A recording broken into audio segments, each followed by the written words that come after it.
Hello everyone and welcome back to another video. In today's video we're going to be taking a look at Kagaribi 9. It is a super major happening this weekend in Japan, and there's a lot of very talented players there. We have Akala as the first seed, Yoshidora in second, Kameme in third, Shutone in fourth, Mia and Asimo in fifth, Hiro and Zachary in seventh. In ninth place we have Tora, Ken, Umeki, and Itorie, and in 13th we have Munikin, Jazo, Hikaru, and Kome. There's two sides of the bracket, so we're going to be looking at 3 players from each side of the bracket and then looking at the top 16, doing predictions for all that good stuff. Let me know if there's any players that are left out that you guys want me to talk about, and let's get right into it. The first player I want to look at is going to be Jazo, just because the matchups that he's supposed to lose, I think, are actually decently favorable for him. So let's say he beats Yoshi and Gact, which I think he definitely can do. Gact is a little bit tough, but I think it's possible. He is supposed to go against Akala. Now, Akala is like a really hard opponent. There's like 4 players in the world that I would actually favor going against Akala, if even. But Jazo has a lot of experience versus Steve. Didi is in his region. He's one of the best Steve players in the world. But on the other hand, Jazo is also 1-8 versus Didi in tournament. But that could be like, Didi plays a lot of characters. He plays PT. I think he plays Banjo. Probably not in tournament, but I know he plays PT. So maybe that's like more of a PT thing. Maybe just Didi's really, really good. That specific style of Steve. But at the very least, Jazo does have experience for this character. At least he should, which does help him out a lot. Now, beating Akala just because you have experience doesn't mean it's going to be a free ride. He's very, very good. It's still unlikely, but I think it's not as bad as it may seem. I think there's definitely a shot that Jazo has there. But then into the losers bracket, I also think it's pretty good for him. He's supposed to beat Repo, which I think he can do because I'm pretty sure Repo is supposed to be used to Munikin, which is a different Shoto. Munikin's mainly Ryuna, I'm pretty sure, but still, Shoto's a Shoto. And then he's supposed to go against Tora. Now, Jazo also has Teaser in his region. So Georgia's going to be very disappointed in Jazo if they lose because they have prepped him, like, he should be able to know, at least have the experience in these 2 matchups to have some success. I think he has a better shot versus Tora because Akala is, Akala. But I think Jazo can definitely take that upset, and then he goes into Mia, which is a little bit tough, not impossible, but that's really difficult. But at that point, he's already overperformed his seed, so we're all good. So I think Jazo definitely has a shot. Like the people he's supposed to lose against, I think he's pretty good in both of those matchups, and he's also just like an incredible player that's so close to having this like breakout run. Like he's already had a couple really good runs, like his DreamHack was really impressive, but he's so close to just having this explosive run where he gets like top 8, top 3 to tournament. Jazo is an incredible player, and I wouldn't be super shocked if this was the run where he just went crazy. And the next player I want to take a look at is someone that has looked very promising lately, and that is Senra. He just got 2nd place at Kowloon 4, had an amazing run there, and he's supposed to beat Jagaimo and then lose to Hiro, but I think it's definitely possible that he can beat Hiro. Now, beating Hiro is easier said than done. Obviously, that guy is like actually incredible. Bowser is a character that can sometimes be exploited a lot, and Jigglypuff is a character that can definitely like exploit the weaknesses of Bowser very, very well, but also he's going to be dying at like 50% unexaggerated, so that's a very swingy matchup. That is possible. Let's say he wins that. He goes into Toro, which is like same thing. Like Jigglypuff doesn't really have to deal with that ledge trapping of Samus as much, so it's like not as bad. So it's not impossible. These are both hard matchups, but they're definitely doable. And then he goes into Akala, which is like really, really, really hard. But like, hey, maybe Puff figures out that matchup. I don't know. I don't think Puff will ever win that, but it's not impossible. But still, like those are definitely winnable upsets or winnable matches. And then in the loser side of bracket, it's also not like terrible for him. He's supposed to go against, I believe it's Mutikin or Takara. I forget which one. He's supposed to go against Takara. Yeah, he's supposed to go against Takara. He's supposed to beat Yama, which is Luigi Puff, which he should win. And then Takara is definitely, again, doable. You can edgeguard Ken super, super hard, but you're still going to die super early. That's just kind of how Puff works. Ken is pretty tough because Ken is like Sonic, which is like, I don't know how you're supposed to win. But at that point, again, they've already overperformed their seed. And Senra is a player with just like so much potential. There's a lot of players in Japan up and coming right now that I think could have amazing runs at Kagaribi, so I think Senra is a player that has a decent chance to overperform his seed. He's going to have to work very, very hard for his matchups, but at least for Puff, like, they aren't bad. And Puff, when you have the matchup at least even, it's like, hey, that's a good day for that character. Now, Kagaribi 8 was won by a Prodigy. Kagaribi 7 was won by Prodigies in Mia and Akala, so that only makes sense that Kagaribi 9 would be won by a Prodigy, and that Prodigy is, of course, Tsubaki. Now, Tsubaki goes against Mia right away, which may seem bad, but Tsubaki is up 2-0 on Mia. He just beat him at, I think it was Toyota Grand Slam, I'm not sure if that's the event name, but I'm pretty sure, and Tsubigeki 12, so he's up 2-0. That's really, really good for him. And then he goes against Shisho, which is probably going to be Docker. I think Swordsman is his secondary, which are both very good matches for Joker. And then he goes against Ken, which should be Sonic, which is a little bit rough, not impossible, of course. And then Shutone, also a little bit rough, but I think he can definitely beat Mia. He's actually favored probably against Mia. Then he has a very good shot versus Shisho. ratio, so that's already pretty good for him. But then in the losers bracket, it isn't as good because he's supposed to go against Jogabu pretty early on, and Jogabu, I'm pretty sure, was the person that beat him at Toyota Grand Slam to win the event, so shouts to Jogabu for that. That's a pretty big win because that tournament was very, very stacked. But I think Tsubaki has a really good chance to have a super good winners run. Like, this matchup versus Mia is probably the best player that he could have gotten, or like, top player that he could have gotten, so I think Tsubaki has a big chance to upset it. And also, like, it's Kagaribi, the Prodigy's got to win. There's a lot of Prodigies in Japan right now, so it's not guaranteed to be Tsubaki, but like, I think he has a very good shot to at least go farther than he's projected to. And the first player that I want to take a look at in the second part bracket is going to be Neo. He's just another really good Japanese prodigy that people really aren't talking about right now. One of the best Korins in the world. Has had a bunch of amazing tournaments without even going to that much stuff. He has to go against Shiryuki fairly early on, which I think is definitely a doable matchup for him. That's probably even for Korin and Inkling. Komei is a bit tough. I do think Shulk will beat Korin, but definitely not impossible. Like, Neo has shown these really high highs, and Komei is sometimes a little inconsistent. Then he's supposed to go against Yoshidora, which is pretty rough, so we'll say he loses that. And let's say if he loses to his projected seed. This is where it gets really interesting for Neo, because Neo is supposed to go against Omatsu, which is probably one of the worst matchups he could have got in the bracket. That's a really bad matchup for Korin, but let's say he does get that. I think he can beat Passeriman. I think he's a very good chance against Passeriman. Rizuyasu, I don't really know how that matchup's going to be, just because like Rizuyasu could bust out 30 characters, but it's definitely doable. I think Neo has a lot of potential. Then he goes into Umeki, which is Korin Peach, which I think is very good for Korin. So if he can get past Omatsu, which is easier said than done, I think Neo has a very good chance to make a big losers run. And then the winner side, it's not impossible. He can definitely beat Komei. He can definitely beat Shiryuki.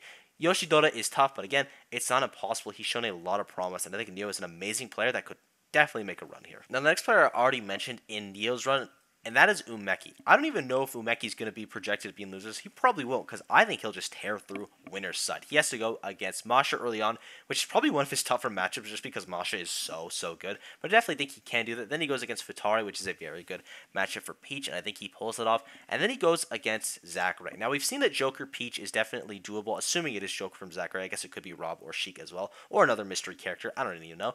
But we've seen it's doable. I do think it's more of Leo being not great versus Peach versus Joker being really bad versus Peach.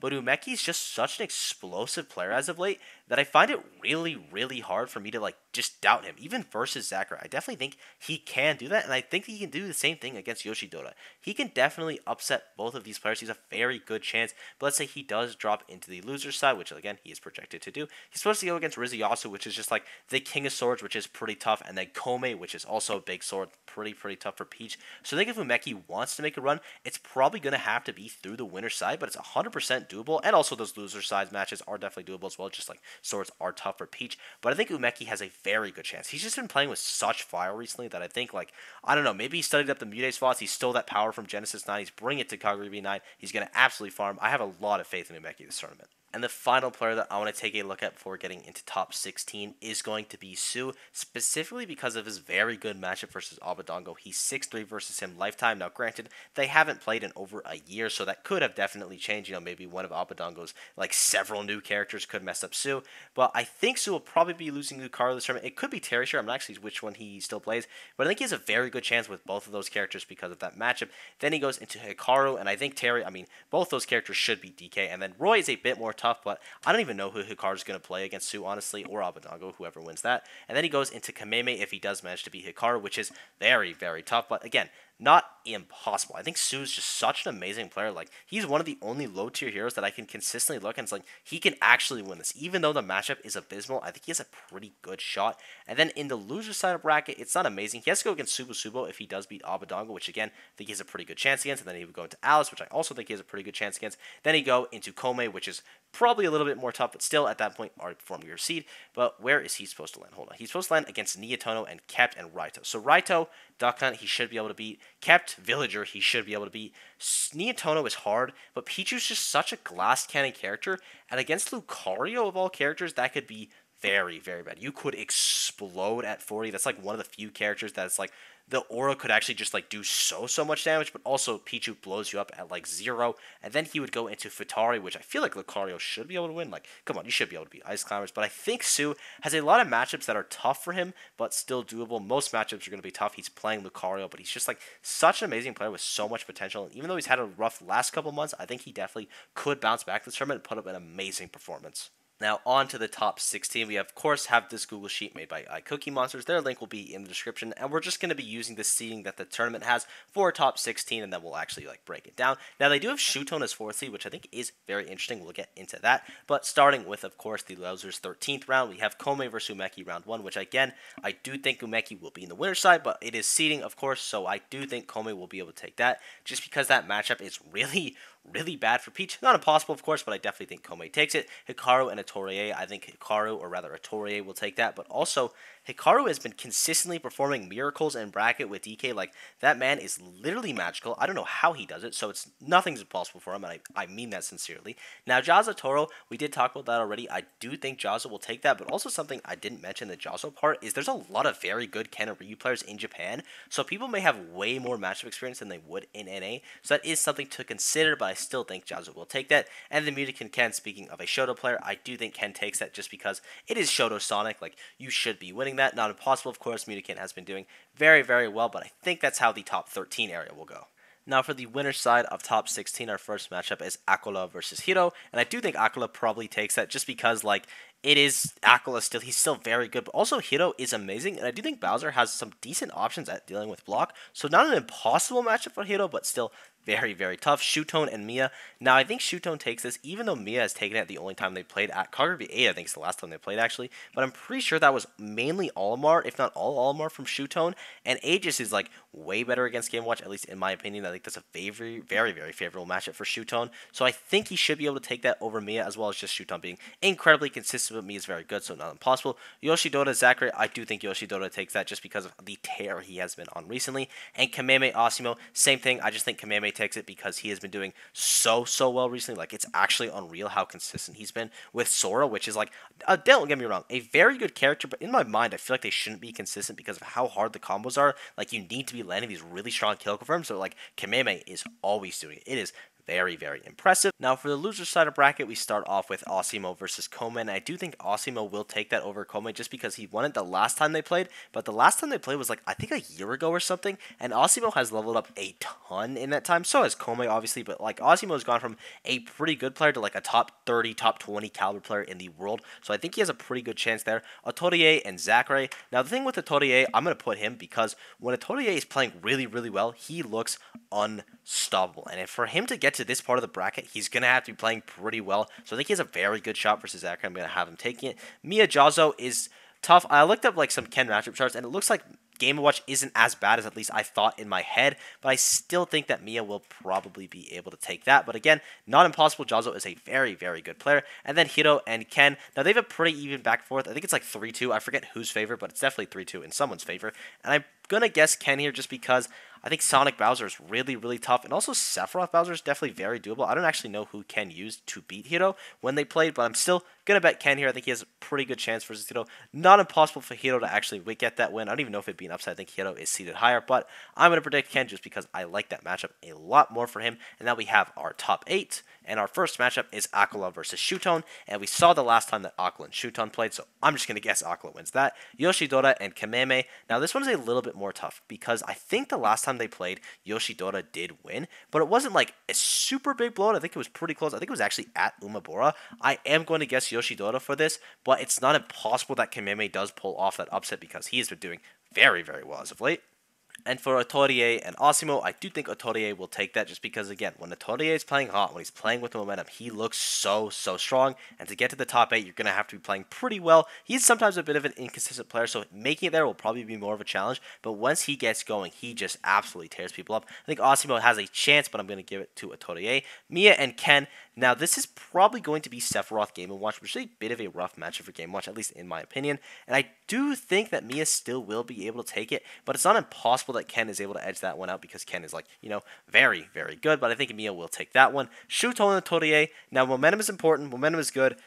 Momentum versus Shootone is a different story. You need to have, like, he needs to be playing like the best player in the world to beat Shootone with that momentum, but I still I think it's not impossible for Otorie to take it, but I think Shuton will probably win that one out. And then Kamehameha is tough because this matchup has been going back and forth between them. Kamehameha has taken sets off of Mia, but I do think Mia has the most sets recently. I'm pretty sure he beat him in Kowloon 3 or 2. I forget which Kowloon it was, but he beat him twice in Grand Finals, even though Kamehameha sent him into losers. So I am going to give that into Mia's favor, but it's not impossible. Like, all these matchups in the top 8 are very, very doable for all the players involved. And now we have our top 4. And winner's side, we have Akala versus Yoshidora. Now, this is tricky because this is one of the hardest matchups in Japan to decide because Yoshidora is probably the only person in Japan that can actually contest Akala like pretty consistently. And I think this tournament, he's going to have that dog in him. I think he's going to be able to take it. In the winner's side for Shuton and Mia, again, same thing. I think the Aegis will really help out Shuton in that matchup, so he takes it. Akala Shuton, same thing. I watched that last set that they played at Umebura. It was rough. Not impossible, of course, but I think Akala does take it. And then Yoshidora versus Akala. I think Akala will reset it, but I think overall Yoshidora will take the tournament. I have so much faith in him. That Umebura run was incredible. He was looking very, very strong there. I think he will return with a vengeance in this tournament, and I will think he will end up taking the whole thing, and I thank you guys for watching. I hope you enjoyed. This tournament's going to be stacked. We have, like, basically all of Japan's, like, super top talent. We're missing, like, Proto T, a couple others, but, like, it's going to be amazing. A couple really strong invaders as well. If there's a player that I missed, please let me know down below. Let me know what you guys want me to cover. All that good stuff. Hope you guys enjoyed. The sport's been absolutely unreal lately, and I will see you all in the next video. Bye-bye.